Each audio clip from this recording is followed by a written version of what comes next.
bodies dumped in Kware ought to be unraveled by the security agencies. Gen Z's protest youth have said the demonstrations are going on this week in spite of changes in government and security forces. And we have a bite here from William Ruto, the president, saying, I have opened a new chapter. I'm asking for Kenyans to pray for me so that I can come up with a cabinet that will help me achieve the promises made to Kenyans. This is a story that you want to follow inside the Standard today. Islam yet to come to terms with Kware murders. DCI both says the nature of the injuries on the bodies recovered so far point to an organized gang. That is organized gang, I should say. But villagers say it is police. There's a special report here tucked away on page 2 and 3 of the Standard today. And terror. 4 killed, grenades recovered. Weapons recovered include a rocket-propelled grenade launcher, 4 RPG warheads, a PKM machine gun, 3 AK-47 rifles, 7 AK-47 magazines, and 5 pistols. This story is tucked away on page 11 of the Standard today. And also remember to get all the wiser as far as health and science Pullard magazine is concerned. And it's a puzzle of village plagued with birth defects. You can read all about it inside the Standard. Looking on top there at the teaser, Kalonzo tough stand against dialogue, splits opinion, and that is on page 7. Trump hurt in shooting incident. There was an attempted, of course, assassination of him yesterday by a 20-year-old. That is on the wild pages of the Standard today. Flower firms use contracts to cut costs. And breakthrough stars of Euro competition. You can follow the story on page 32 of the Standard today. Let's see what the Daily Nation is holding for us. And this is police theories on city quarry deaths as a splash today. Looking at the flag on top here, crime. Acting IG Douglas Kanja transfers all officers at nearby police station as residents protest. 2 more bodies were fished out of the quarry dump site yesterday.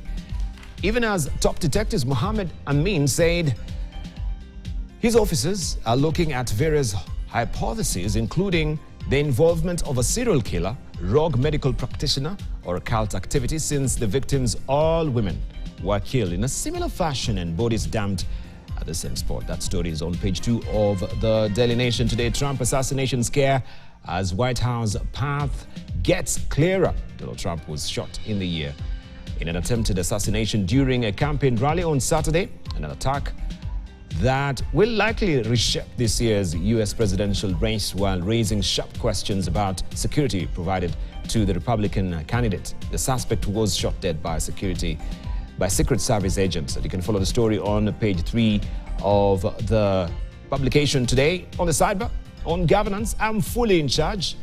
President William Ruto says the challenges he is facing will only make his administration stronger and more efficient. All that tucked away on page 7 of the publication today. Paris Olympics. You haven't seen nothing yet. This is what Faith is saying. I'll run the 5,000 meters fast and then head to the 1,500 meters, which is my favorite.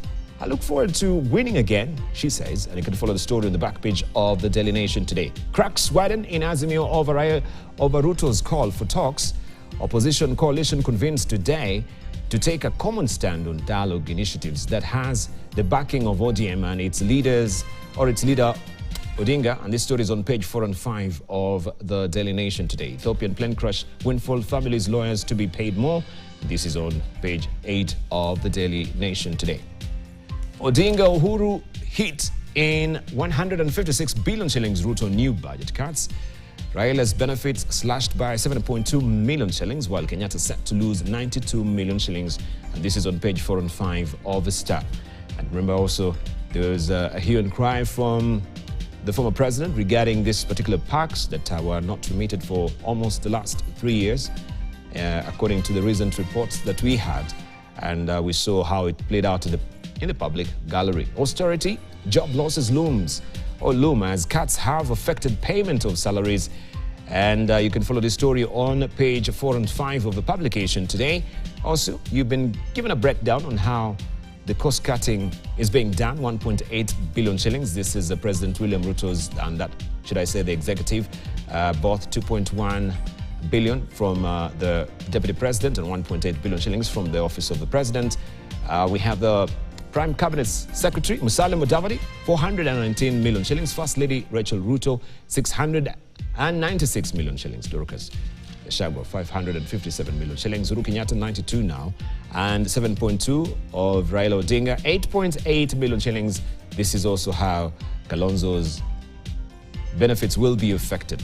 ODM summons troops to discuss Ruto dialogue call. Opposition leader Raila Odinga has summoned his ODM brigade to discuss President William Ruto's proposed broad-based government deal. The party will also discuss the 6-day national dialogue convened by the president to chart the way forward after weeks of protests. You have a story on page 6 of the publication today.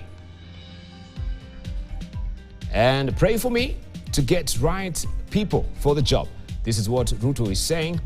President William Ruto yesterday called his move to send his cabinet packing a fresh start to get the country on the right track. The president, who was attending a church service in Daragwa, Nyandarua County, asked for prayers as he crafts a new team. And you have a story on page 2 of the publication today.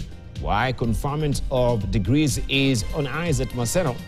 Degrees and diplomas conferred by Maseno University could be brought into question due to lack of substantive chancellor.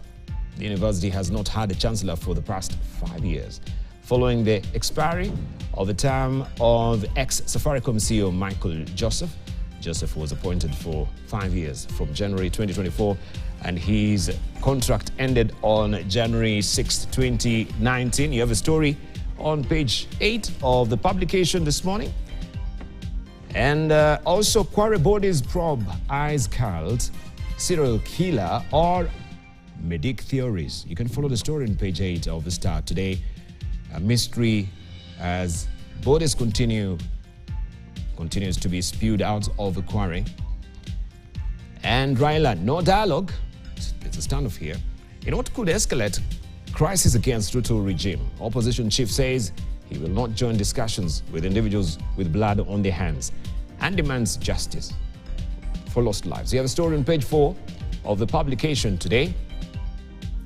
And Azimio leader Raila Odinga addressed residents of Quarry area in Embakasi, Nairobi yesterday, and you can see how they came out in force yesterday to hear what he had to say. Grade 9 learners start trial tests, national examiner to pick 25 pupils from each of the participating schools. And that story, you can follow it inside the publication today. How Kome's goose was cooked, former police chief's judgment and temperament questioned in face of brutality against protesters and extrajudicial killings. You have a story on page 6 of the People Daily today. Quarry killings linked to cult. That is what the DCI says. Cults, serial killers, or other questionable medics practices. You can follow the story there on page 7 of the People Daily today. Afadhali Ruto. That is what Taifa Leo is holding as a splash. Oburu wasema rais aking'olewa ama Gachagua atachukua madaraka au jeshi, aeleza hiyo ni hatari sana. Japo wote ni viongozi wabaya, Gachagua ni mbaya zaidi. Alishatangaza kuwa nchi inafaa kuongozwa kwa kutegemea mchango wa kura za kila jamii katika uchaguzi mkuu uliopita. Hata watu wakimlaumu Rais Ruto, Gachagua ndiye amesababisha uteuzi uendee jamii mbili. That is what the senator says here. And Suluhu, kaka yake Raila, awahimiza vijana wajisajili kwa wengi kupiga kura katika uchaguzi wa mwaka wa 2027 ili wamng'oe Ruto na serikali yake. You can follow the story on page 4 of Taifa Leo. CDF, vita kati ya wabunge na maseneta. It continues apace there. And you can follow the story on page 5 of Taifa Leo today. Trump ashukuru Mungu kwa kumkingia kifo. And you can follow the story on page 8 of the Taifa Leo. Let's buckle down to some business. Toyota dilutes state with 1 billion shillings sticker vehicle assembler buyout. New investment will raise CFAO stake in KVM to 98%. Takeover set to shake up local assembly market share. That story continues inside the publication today on page 2. And Kenya Oil Dream delayed further as Tallow plan rejected. That story on page 2 of the publication this morning. And also on the sidebar there, Kenya spends 153 billion shillings in a year to repair China loans. Kenya spent 152.69 billion shillings on repaying debt due to China in the just ended financial year. Underlining the taxpayer burden in serving infrastructure loans, Bamburi Protect buyout deal with 683 million shillings fee. Tanzania conglomerate Amson will pay Bamburi Cement shareholders 682.7 million shillings if it walks out of the proposed acquisition deal for reasons other than legal hitches. And High Court declined to suspend housing levy. The High Court has declined to temporarily suspend sections of the Affordable Housing Act, stating that public interest titled in favor of allowing the law to operate, and Kenya eyes new Eurobond. In 2026, Kenya eyes a return to the international capital markets with a fresh Eurobond in 2026 ahead of the maturity of a similar paper a year later. You can follow the story on page 4 of the Business Daily today. And this is the New Times in Rwanda. Rwandans head to the polls, begins today. And these are the presidential candidates: Paul Kagame, RPF, Nkuntanyi, Frank Habineza, Democratic Green Party. We have also Philippe Bayimana, who is running as an independent candidate. And the parliamentary candidates, 589. Those are the parliamentary candidates, as you can see. 9 million, more than 9 million Rwandans registered to vote. 2 million first-time voters, over 2,600 polling stations, and also over 1,100 observers as well. This is the current state of play in Rwanda. Of course, we shall be doggedly following how this really pans out with that commencing today. NEC to announce initial election results on Monday, and RDB to take over regulatory powers of local gaming sector. That is another story. Election timelines. Final results to be announced by July 27th. And this story is tucked away on page 5 of the New Times. If you're waking up in Rwanda, Marimutse, so they say in Rwanda. That is Kenya, Rwanda. And The Economist, how to raise the world's IQ. Right? How to raise the world's IQ. That is what is on the latest publication of The Economist. Will Biden's dam break? Right? Is it holding so much? That's the probing question. On the missing arms industry bonanza, ungovernable France inside AI's black box. That is inside the publication, the letters that we have of The Economist. And the week, a monumental victory for Starmer. And you can see him here. All you need to know about everything that matters is tucked away in the latest publication of the week. This is the UK edition.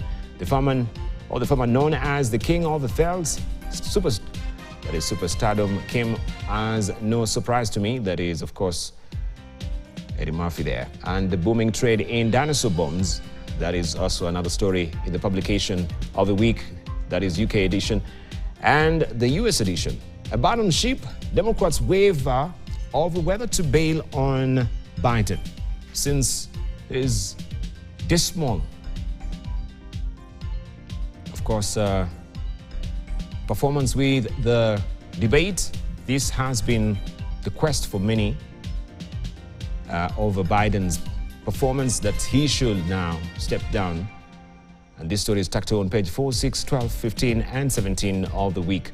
And Robert's radical decision on page 5 and 16 of the publication this morning. Is there a doctor in the nest? That's another question. Health and Science. You can follow the story inside the latest publication as well. Those are the dailies. I shall show you what we have inside the Daily Monitor, the Citizen in Tanzania, and other publications as well, as soon as we got them ready. But for now, it's time to unveil the faces that we'll be, of course, discussing with this morning.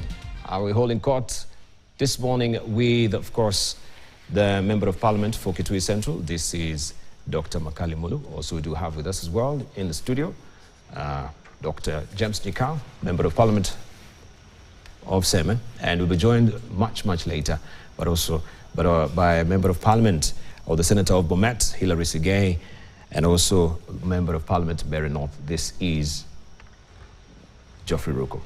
Good morning, gentlemen. Good morning. Good morning.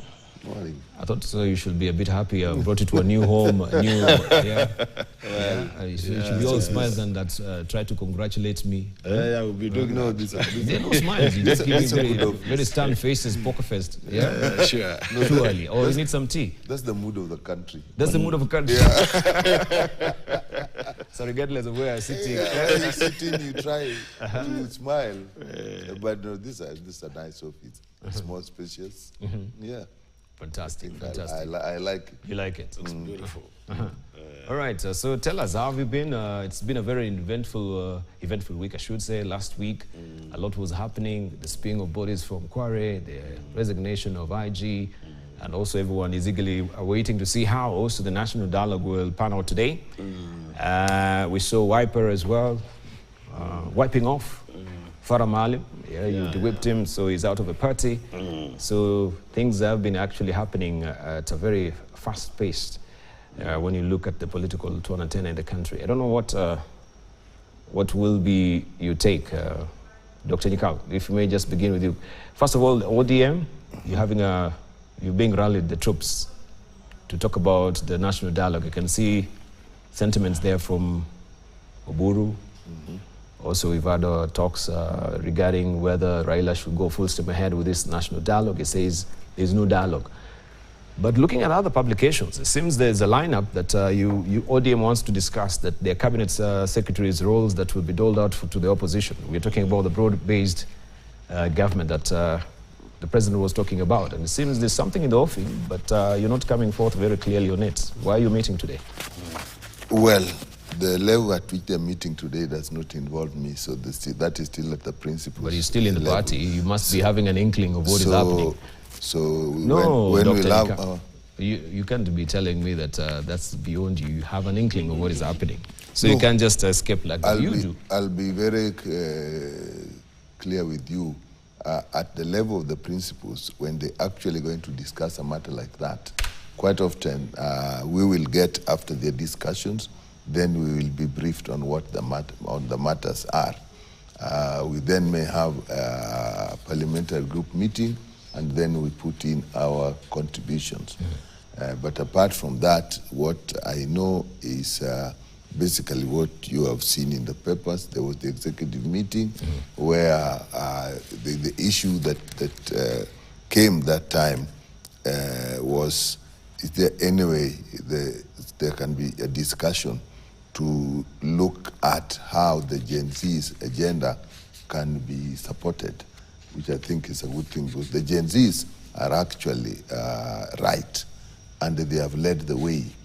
And therefore, as what I know and what I understand is that as a party, we support them, and anything that can help their cause, I think is desirable and good for the country. As to the issue of taking positions in government, that I can tell you categorically, I have no information. I've heard it, there are rumors going around, but I've not had we have not had any official communication from the party. Yeah, maybe you could tell us the rumors then. The rumors that you've heard, you know, sometimes where there's smoke, there is fire. So what rumors have you heard? I'll tell you, for me, what I had actually, I was actually called by my constituents saying that, you know, you people are now going into government. I said, I don't know about that because I've not had it. We have seen some people sending SMS messages and so on.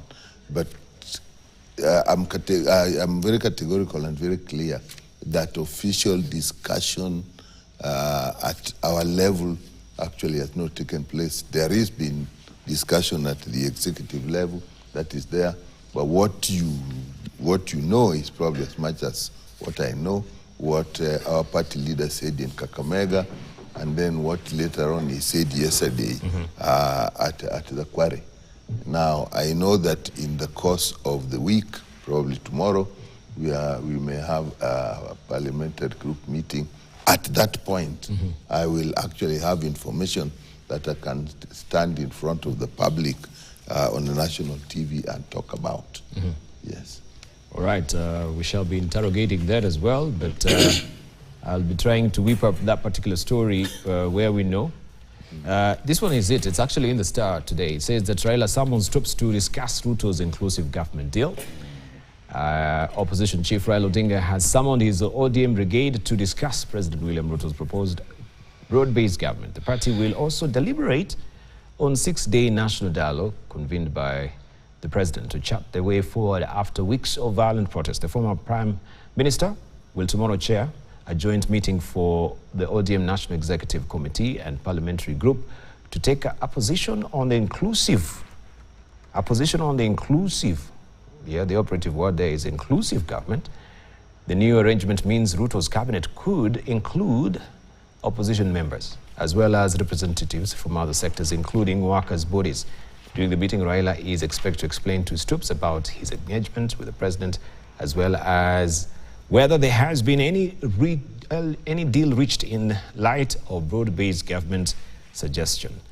So if we have insinuation here that they could include opposition members as well as representatives from other sectors, including workers' bodies, it means something has been discussed regarding the cabinet meetings. And that's why also Wiper Party is crying foul that previously, you know, they've been having surprises, things coming from the left side without the involvement. And then we have a handshake that is a surprise to many. Wiper Party, your reaction? Let's hear from Makali Mulu. This will be the point of departure if somebody is not coming clean. Yeah, thank you very much, Edibao.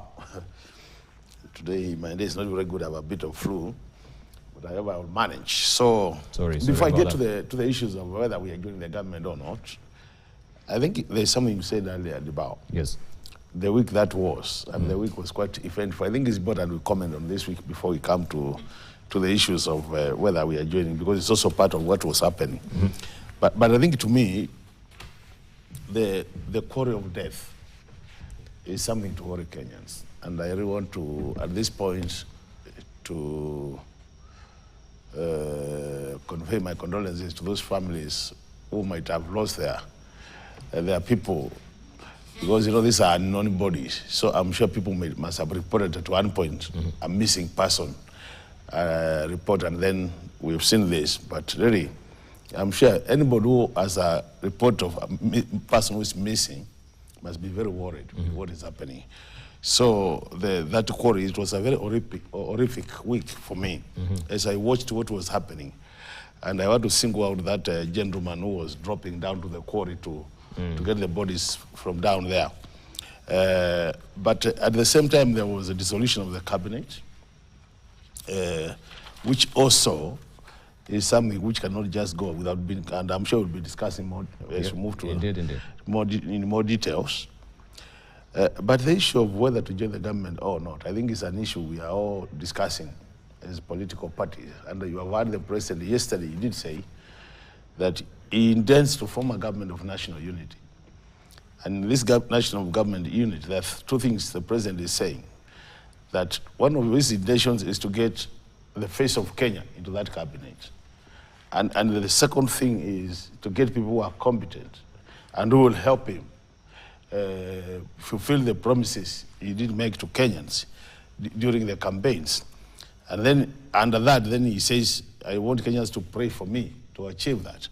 So there are indications that he might be approaching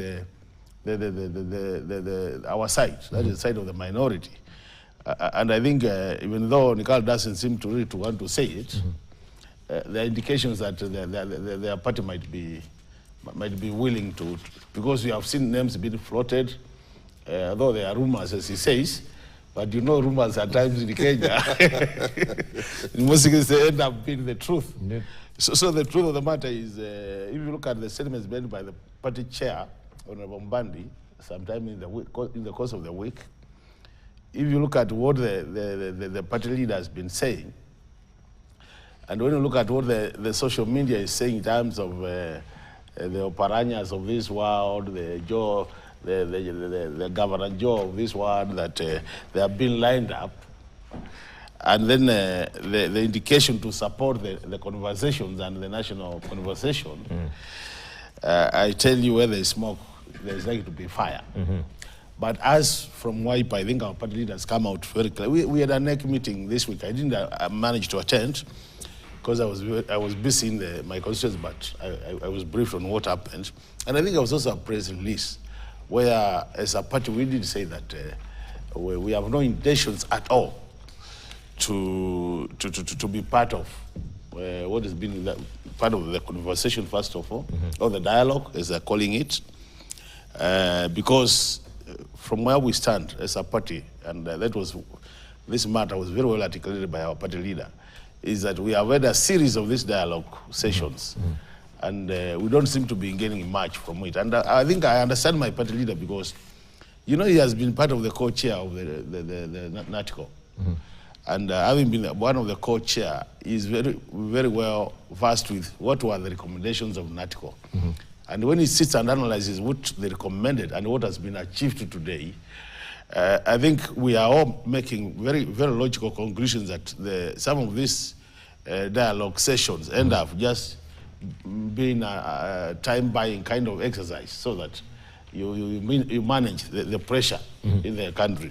And I think that's why we are saying, from where we sit ourselves, unless things are that different from they have been done in the past, and which I doubt, I think our party leader, as a party, we have said, would want to see more action being taken on earlier recommendations and just coming up with more recommendations. So generally, I think as a country, we have a task ahead of us in terms of managing this country and ensuring that we get it right this time. I voiced, and I want to repeat what I said last week, that for me now, this time, I think we have been given a blank piece of paper, and it is us Kenyans to decide what to write on that paper in terms of the future of this country. Clean slate. All right, let's hear from Honorable Geoffrey Ruku. Good morning, good to see you. And Hilary Sigay as well, welcome. We thank you so very much for joining us to the new home for Morning Prime. I can see now you're glowing. It's presenting you a bit different. Momentarily, I should be serving you some tea as well, right? And Hilary Sigay, good to see you as well. He has been Nairobi, yeah. In the constituency. He has been enjoying.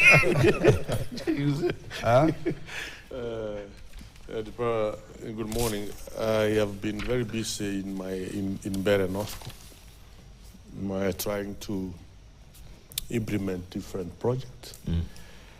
And it is true there are many things that have happened in the past 2 weeks or so. We have seen dissolution of cabinet, which is the right thing to do, and which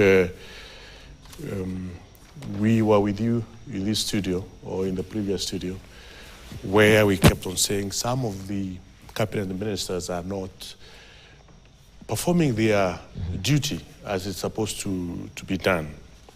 And you can remember, I was one of those who believed that the minister or the cabinet secretary for agriculture should be fired. So there are quite a number of ministers who are not up to task. And I think it's a good moment to reset the cabinet or the government so that it can be able to fulfill the promises made, the government made, or the Kenya Kwanza Coalition made to the people of Kenya. So I think it's a good moment. We are going to see a number of ODM members coming to government. That's a fact. Whether You're going to vote? yes. From where I sit, we will see a number of ODM members coming to government. From where you sit, so it seems from where you sit, you're speaking on good authority, right? Yes. Yeah, you're speaking on good authority that from where you sit, this is done and dusted. Yes, that's the truth. We will see some members of parliament also joining cabinet. And this is happening at the chagrin of what the Gen Zs are saying. They don't want any dialogue. They don't want any regurgitation of all the faces. They want a clean slate. So are you trying to read the tea leaves of what is on the ground? Or this is just trying to calm down our throats, or the throats of many Kenyans regarding you see, the leaders from opposition with the dialogue? There is a huge disconnect, Paul, between the Kenyans who are living in urban areas and the Kenyans who are living in rural areas. I've realized we have huge disconnect, or the needs, or what is bothering those who are in my constituency. For instance, my constituency is a rural constituency.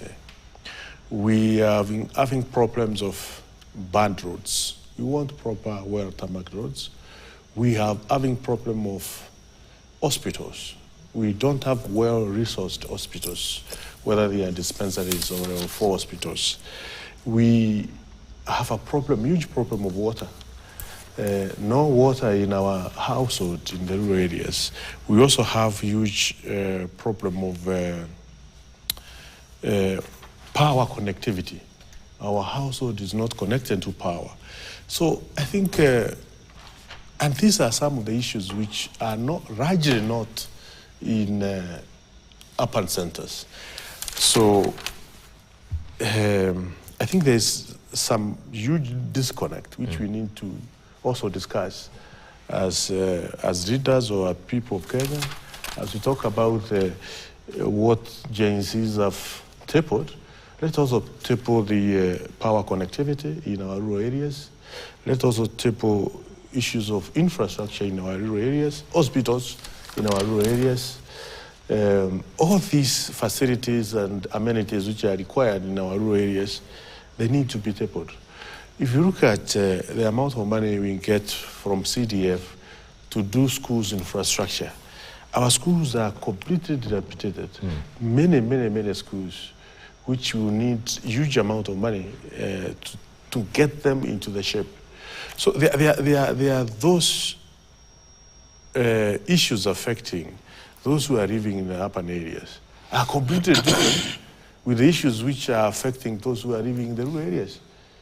So and that's what I have kept saying also, that, and I urge the president as he forms a new government, or new cabinet, you need to think about the Ministry of Economic Planning as a distinct standalone ministry, so that we can be able to plan our economic development properly, and then we resource those plans. Because at the moment we are funding, we are budgeting for projects. We are not budgeting for an economic plan. So I think we need a standalone economic planning ministry, National Economic Planning Ministry, with its own minister, with its own I think PSS. we'll come to that much later to discuss the nitty-gritties of how the cabinet should be formed and what ministries should be formed as well. Let's hear from Senator Hilary Sigei, straight from Bomet. No, I was in Bomet on Saturday. Okay. Came in, I was within yesterday. Thank you, Dibal.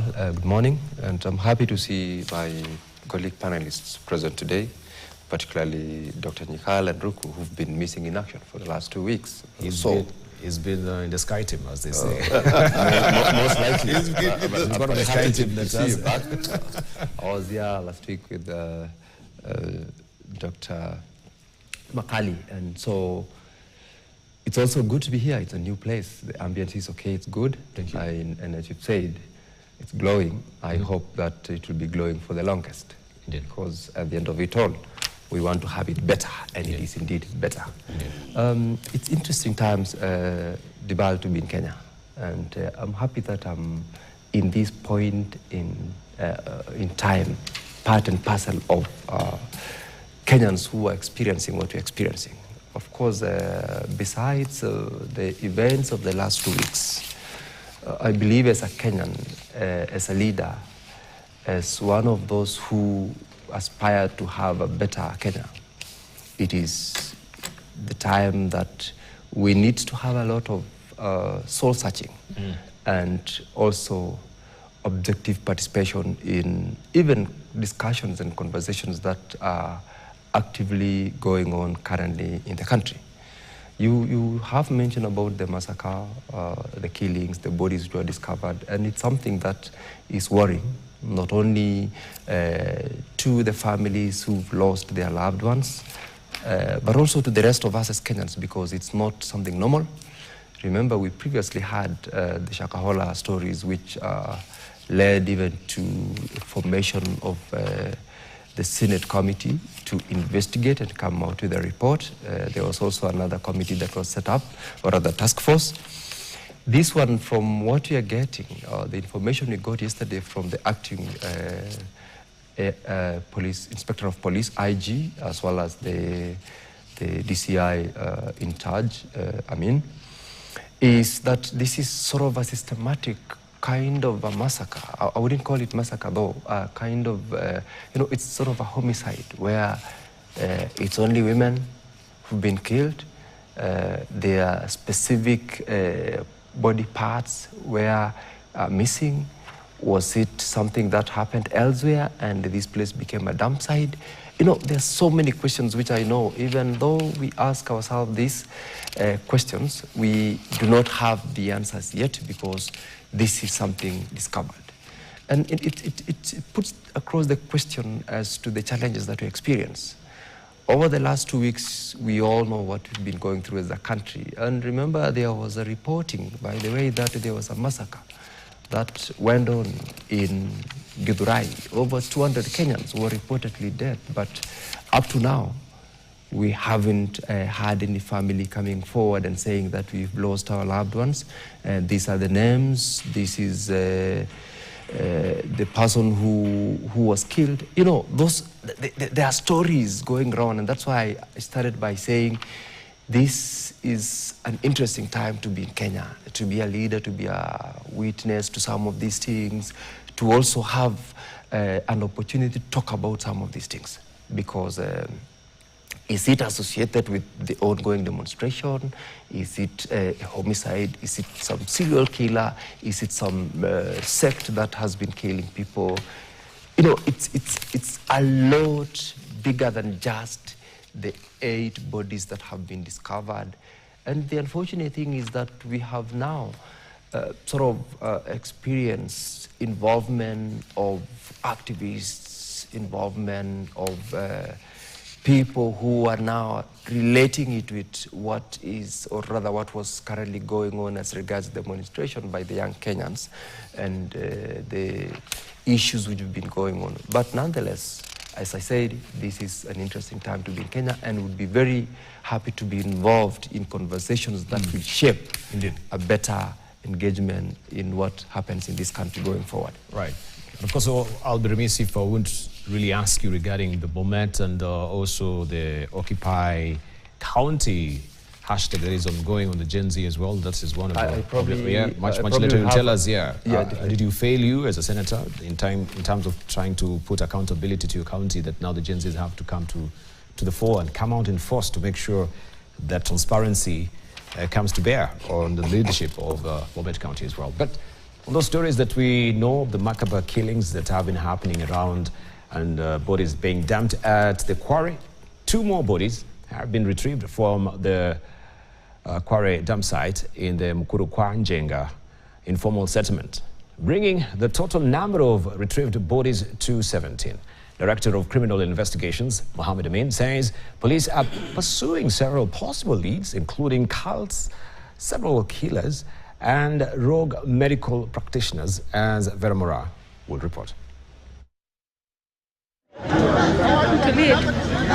Upon arriving in Kware, the air becomes thick with a choking stench. Several bodies have been retrieved over the last 3 days, and the heap of garbage turned in search of more bodies only add to the grim atmosphere. While on site, KTN witnessed body parts of 2 different people being retrieved by civilians without the supervision of police officers, bringing the total number of retrieved bodies to 17. The angry crowd could not remain calm, forcing them to deliver the remains to the Kware police station. In what appeared to be a precautionary measure, the police officers were forced to evacuate their vehicles from the police station premises. An angry crowd then engaged the police, leading to a running battle between the police officers and the residents. The crowd later lit a bonfire on the garbage at the Kware dam site, compelling the police to take action and control the situation. Heavy security was deployed outside the Kware police station as the public continued to clash with the police. Earlier, Acting Inspector of Police Douglas Kanji announced the transfer of police officers who had been working at that Kware police station. Within a period of 21 days, we would have gotten all the information. We would have known who committed these crimes. And the law will take its own course.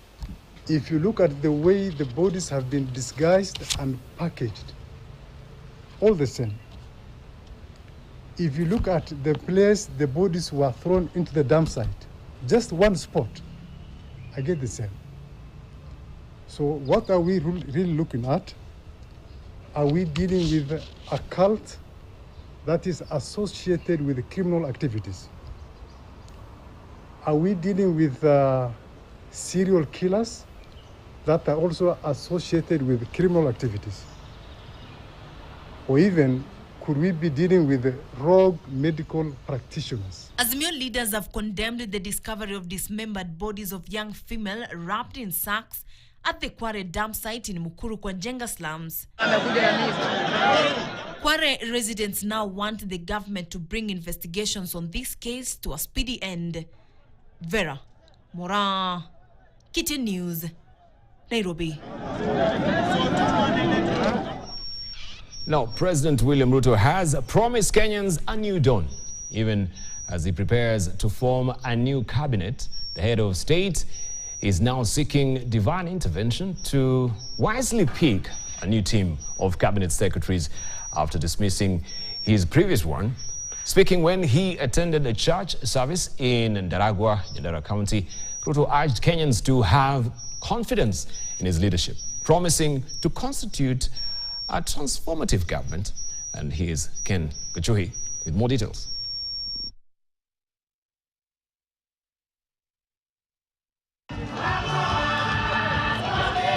President William Ruto arrived at AIPCA Ndogino Church in Ndarago constituency for a church service accompanied by his deputy Rigathi Gachagua. In his speech, the head of state nearly admitted that he made a mistake in appointing some of the former cabinet secretaries and is now seeking prayers from religious leaders to wisely select the new cabinet. Si mimi nimefungua ukurasa mpya.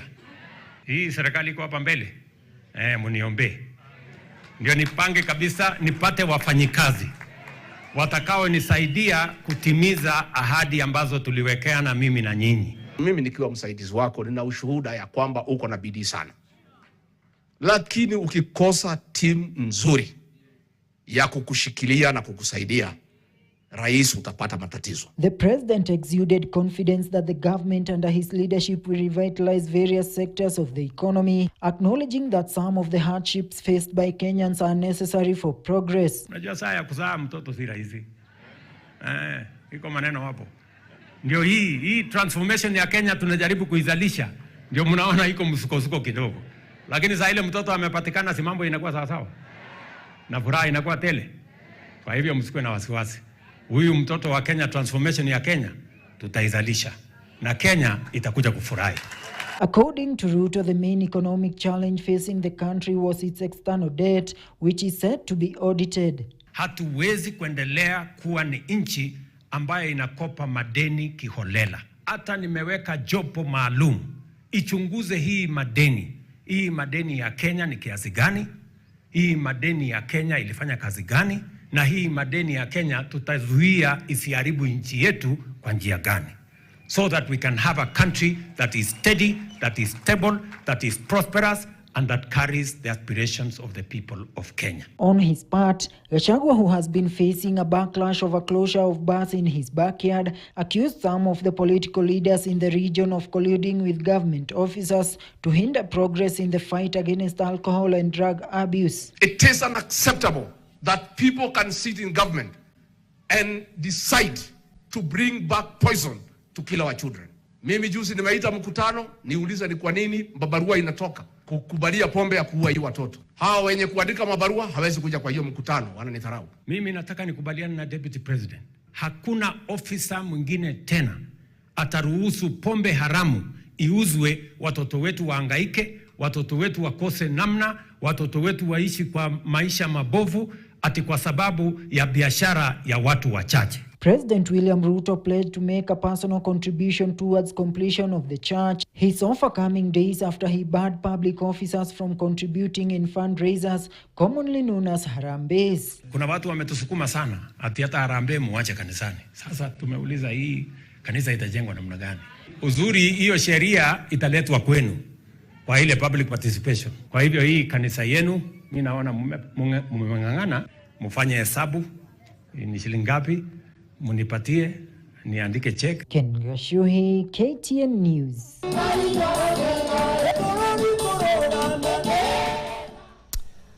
Now, as President William Ruto continues to call for dialogue to quell the growing political tension, questions abound regarding the much anticipated multi-sectoral dialogue set to begin today. As Grace Ganga reports, so far there has been no official communication about the venue, the participants, or even the timetable to be followed by stakeholders. We will move ahead with the multi-sectoral forum. The silence from the national government on the 6-day multi-sectoral dialogue forum set to begin Monday now leaves the planned national dialogue in limbo. 5 days after President William Ruto announced the forum to discuss pressing issues for Kenyans, and just hours before the national dialogue begins, there is still no official communication on the timings or, most importantly, the venue of the discussions. This forum will begin on Monday next week. Posing the question, are there any talks at all? Although the president also announced the stakeholders were required to submit their representatives by Friday, there has been no word on who will be engaging with the president. He mentioned that the conference will include 150 members, with 50 of them being youth, while the remaining 100 will come from religious institutions, civil society organizations, professional organizations, political parties, and other stakeholders. As of Sunday, there was no official list of which organizations will be present at the talks, raising the questions about whether Azimio will participate amid emerging claims of a split over the talks with the president. Already, Wiper leader Kalonzo Musyoka, DAP Kenya's Eugene Wamalwa, Roots Party Professor George Ojakoya, and Jubilee Secretary General Jeremiah Kioni have criticized the idea of engaging in dialogue with President William Ruto's Kenya Kwanza government, deeming it unwise. You have to think, leaders, please stop the psychophancy. That is what Gen Zs are saying. Please think for yourself. We have a bigger dream. Our dream is to form our own government, not to join Ruto's government. Talking to Ruto is to assure his survival. Ruto is the one who is going to gain. Though in his defense, Odinga says dialogue is not about the president. Tukaongea tukasema tuweke kongamano ya watu. Dialogue na Bwana Ruto ilikuwa ni people's dialogue. However, for others, they emphasize the need of having a national dialogue. We as ODM, we have our policies, and ODM has decided to go for talks to negotiate in a wider, so that the next government being formed after this cabinet has been dissolved is a government of national unity. I'm not scared because I'm already 80 years old, and I don't think there is anything that I want. I just want something good for our country. Sisi tunasema tunamuunga mkono kwa hayo mapendekezo. Yeye kama kiongozi wa ODM na yeye pia kama kinara wa taifa hili na kinara ambaye anaenda kuwa kinara wa Afrika mzima kama mwenyekiti wa African Union.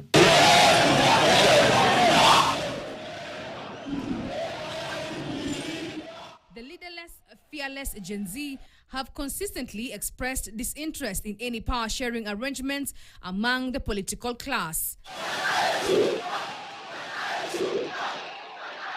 Grace Ganga, KTN News. Nairobi. All right, let's turn the clock now to what is happening beyond the borders, where FBI says it has identified 20-year-old Matthew Crooks as the subject involved in Saturday's assassination attempt of the former U.S. President Donald Trump, one of the highest profile acts of U.S. political violence in decades. The law enforcement agency said in a brief statement that Crooks was from Bethel Park, Pennsylvania, about an hour's drive from the site of the political rally where Trump was shot earlier, delivering a campaign speech. The U.S. Chief National Correspondent Steve Harmon reports from Washington that the deadly shooting in Pennsylvania is being investigated as an assassination attempt. Posting hours after he was slightly wounded, said a bullet pierced the upper part of his right ear as he stood on a stage addressing supporters in Butler, Pennsylvania. The former president, seeking to return to the White House, said he knew immediately something was wrong as he heard a whizzing sound and felt the bullet ripping through the skin. The Secret Service, whose agents surrounded Trump and rushed him off the stage, says the attempted assassin, who fired multiple shots from an elevated position outside of the rally venue, was shot and killed by its personnel.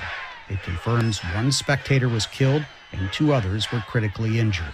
President Joe Biden says together the nation must condemn what happened. The idea that there's political violence or violence in America like this is just unheard of. It's just not appropriate. 3 former U.S. presidents, George W. Bush, Bill Clinton, and Barack Obama, as well as numerous world leaders, also condemned the attack and expressed relief that Trump was not seriously hurt. Steve Herman, VOA News, Washington.